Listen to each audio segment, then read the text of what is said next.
Matapos hindi muling sumipot ni Vice President Sara Duterte sa budget hearing ng OBP, sinabi ng ilang kongresista na pwede nilang hilingin na bumaba na sa pwesto ang bise. You're asking her to resign. Kung hindi na po siya interesado sa kanya pong duties and functions as the Vice President, we can ask the Vice President to step down. Is that the sentiment of the entire House? Well, that's clearly a clear sentiment being shared by a lot of members.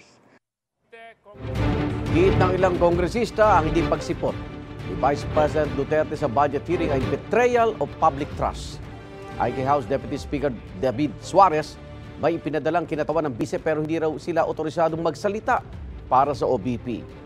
Wala pang sagot dyan si VP Duterte pero nilinaw ng kanya opisina na hindi nila pinaghintay ng 17 oras ang mga kongresista. Bibigyan daw ng Kamara ng isa pang pagkakataon ng OBP na humarap sa deliberasyon ng budget ngayong araw si VP Duterte.